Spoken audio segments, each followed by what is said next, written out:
Vincent Champion, bonjour. Oui, bonjour. Donc, vous êtes l'auteur de cette sculpture-là, dites-moi, qu'on appelle Mammouth, je crois? Le Mammouth Spirit. Mammouth Spirit. D'où vous est venue l'inspiration de créer cette pièce-là? Disons que je pensais faire une sculpture démontable au départ, parce que l'entreprise pensait à la synergie. Et puis moi, je fais habituellement des sculptures démontables, et puis ça allait très bien. Et j'y ai intégré une sphère de bronze, qui est comme l'esprit d'entreprise, l'esprit de Soprema. Et puis c'est aussi un aspect technique de la sculpture qui fait qu'il tient tous les éléments ensemble.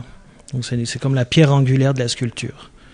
Et vous, en tant que sculpteur, quelle est votre démarche? Est-ce que vous êtes dans la sculpture depuis plusieurs années? Oui, ça fait 17 ans. 17 ans que je travaille. Ma sculpture, c'est spécifique au monumental. Donc je fais des petits projets et tout est prévu pour être fait en grand. Donc c'est conçu pour être réalisé en très très grand ou moyennement grand. Et est-ce que votre style de sculpture a un thème quelconque? Est-ce qu'on peut la nommer d'une telle manière ou d'une telle façon? Est-ce qu'il y a une étiquette à votre style de sculpture?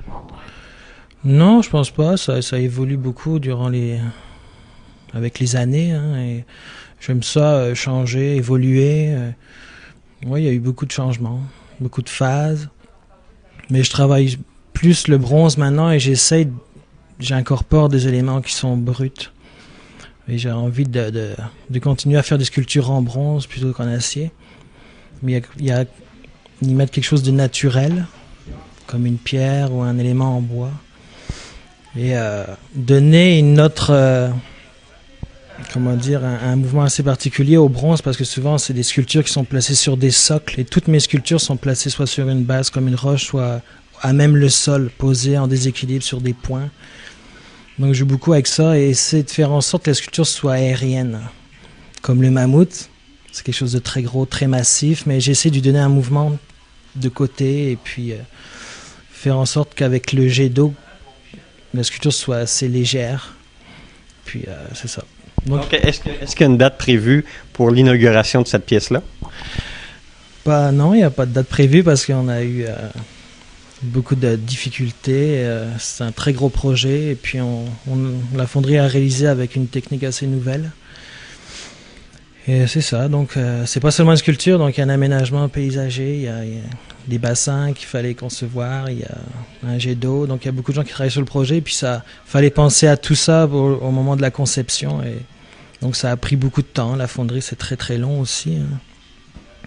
Mais je sais pas, je pense que d'ici la fin de l'été, au milieu de l'été, fin de l'été sans doute qu'il y aura une inauguration. Je vous remercie beaucoup, Vincent Champion. Merci, au revoir.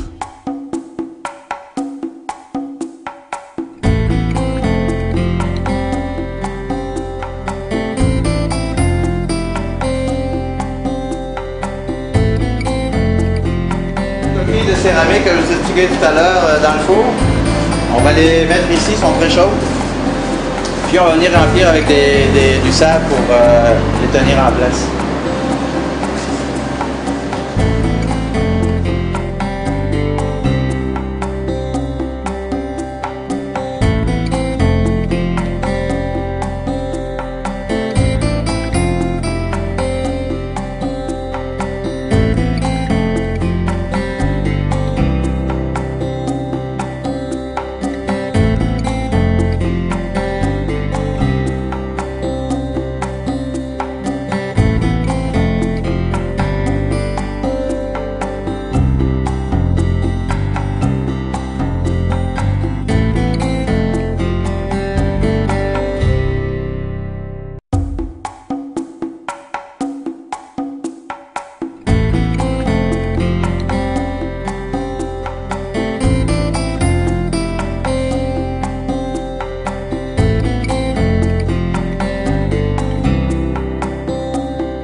Emmanuel Descoutieras. Oui.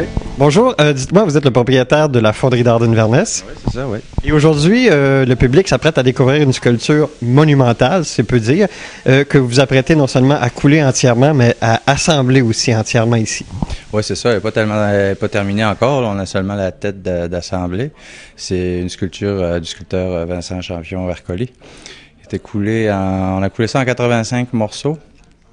C'est environ 4 tonnes et quart de bronze. C'est la plus grosse jamais faite au Canada encore, là. Donc, elle va mesurer jusqu'à combien? Ça mesure 15 pieds de haut, 13 pieds de large, 21 pieds et demi de long. Donc, je pense qu'une des plus grosses que vous aviez fait avant, c'est pas le Maurice Richard, mais comment il s'appelle, je veux dire son nom, le poète dans le parc La Fontaine, Félix Leclerc. 12 pieds, on a fait d'autres 12 pieds par le passé. Après ça, le plus gros qu'on a fait, nous autres ici à Fonderie, c'est la vasque pour la basilique Sainte-Anne-de-Beaupré. Ça pesait quand même 3 tonnes et demie, 12 pieds de diamètre en rond. C'était assez imposant aussi là, comme morceau. Mais une pièce comme ça, lorsque vous la prenez au tout début, lorsque vous commencez avec les plans, les moulures, ça prend combien de temps pour faire les moules, aller jusqu'à la réalisation finale, assemblée, polie? Pour les gros morceaux, ça dépend toujours de la pièce. Normalement, un bonhomme, un grandeur nature qu'on appelle, c'est environ 15-20 semaines, là. Les projets comme ce projet-là, ça fait 2 ans qu'on travaille dessus. Pour la fonderie, on compte environ 9-10 mois seulement de fonderie, là. Donc, une des plus grosses. Et elle va être installée où? Ça va être installé à Drummondville, sur le bord de l'autoroute 20, entre les 2 viaducs. Ça va être une sculpture qui va faire fontaine aussi en même temps. Et puis, c'est ça. Là, on va voir combien il va y avoir d'accidents sur l'autoroute. L'œuvre va se mesurer au nombre d'accidents qu'il va y avoir sur le bord de l'autoroute. J'imagine qu'il va y avoir un lancement officiel où la fonderie d'art sera présente sur place.